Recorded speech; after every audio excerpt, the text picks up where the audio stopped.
नमस्कार दोस्तों, मैं प्रीति आपका स्वागत करती हूँ आपके अपने चैनल मिस्ट्री बाबा स्टोरीज़ में। और हाँ दोस्तों, अगर आपको मेरी वीडियो अच्छी लगती हो तो लाइक और सब्सक्राइब करते रहिए ताकि औरों को भी ये ज्ञान मिल सके। आज मैं आपके लिए लाई हूँ दोस्तों भगवत गीता का 6वां अध्याय। चलिए शुरू करते हैं।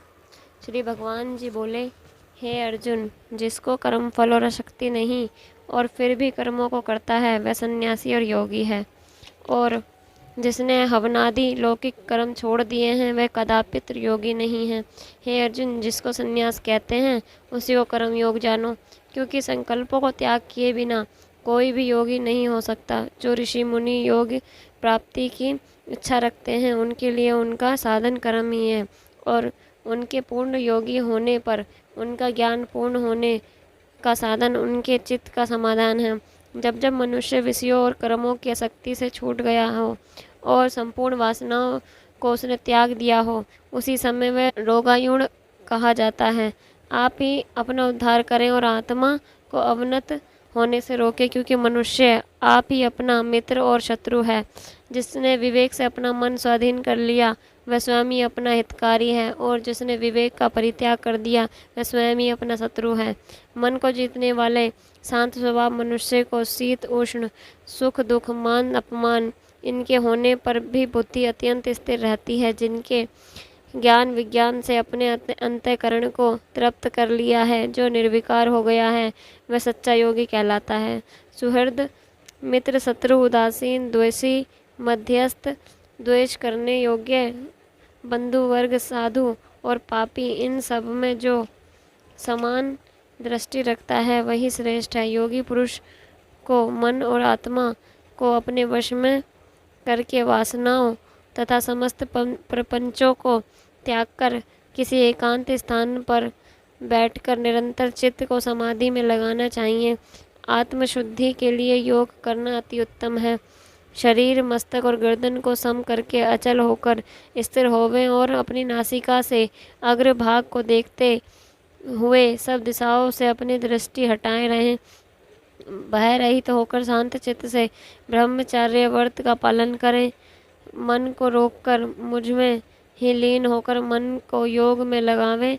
इस प्रकार मन को वश में रखने वाले योगी को निरंतर योगाभ्यास करते रहने से मुझ में रहने वाले को निर्वाण पद की प्राप्ति होती है। हे अर्जुन, जो अधिक भोजन करता है या अनेक दिन उपवास करता है, जो बहुत देर सोता या जागता रहता है, उसको योग प्राप्त नहीं होता। जो उपयुक्त आहार और विहार करता है तथा कर्मों और योग रीति से पालन करता है तथा जो यथा समय सोता और जागता है, योग ऐसे पुरुष का दुख मिटा देता है। तब संयम को प्राप्त हुआ चित्त अपनी आत्मा में हो जाता है और मन कामनाओं से निवृत्त हो जाता है। तभी योगी मोक्ष पद पा जाता है। जिस प्रकार वायु रहित स्थान में रखा हुआ दीपक चलायमान नहीं होता, उसी प्रकार योगी अपने चित्त को निश्चल रखकर उसका संयम करता है और अंतःकरण की समाधि लगाता है। जिस अवस्था में योगाभ्यास के कारण चित्त का वेग रुककर विषयों से पृथक होने लगता है और जब शुद्ध अंतःकरण से आत्मा को देखकर आत्मा में ही संतुष्ट होता है, जिस प्रकार अवस्था में वह अत्यंत सुख जो इंद्रियों द्वारा नहीं जा सकता, वरन केवल बुद्धि से ही जाना जाता है, और जब वह योगी अनुभव करता है तो तब आत्म स्वरूप में स्थित हो उससे विचलित नहीं होता। इस अवस्था को पाकर फिर और कोई लाभ उसको अच्छा नहीं लगता, और जहाँ स्थिर होने पर और कोई बड़ा भारी दुख उसको वहाँ से चलायमान नहीं कर सकता। इस अवस्था को दुख संयोग वियोग कारक नामक योग जानना हो तो योग निर्विकल्प चित्त से निश्चय करके जानना चाहिए।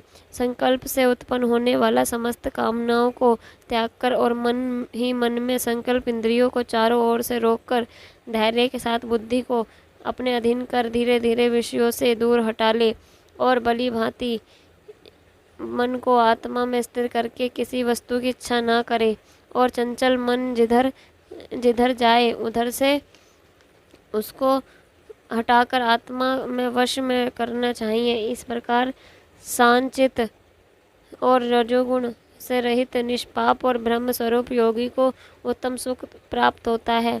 इस रीति से निरंतर योगाभ्यास करने वाला योगी समस्त पापों से छूटकर सहज ही उस परम सुख को पा लेता है जो ब्रह्म के संयोग से प्राप्त होता है। जिसका मन योग में स्थिर हो गया है उसकी दृष्टि भी सर्वत्र समान हो जाती है, और जो सब प्राणियों में अपने को और अपने में सब प्राणियों को देखता है, जो सब प्राणियों में मुझको और मुझ में सब प्राणियों को देखता है, मैं उससे अलग नहीं रहता और मुझसे वह अलग नहीं रहता।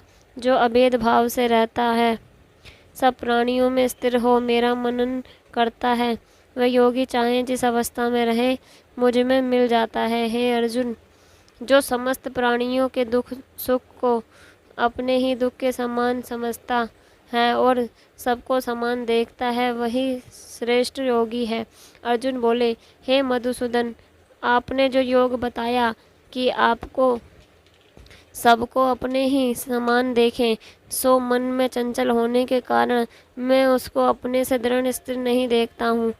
हे श्री कृष्ण, ये चंचल मन बड़ा ही हठी पराक्रमी और दृढ़ है। इसका अपने अधीन रखना तो वायु को बांध रखने के ही समान है।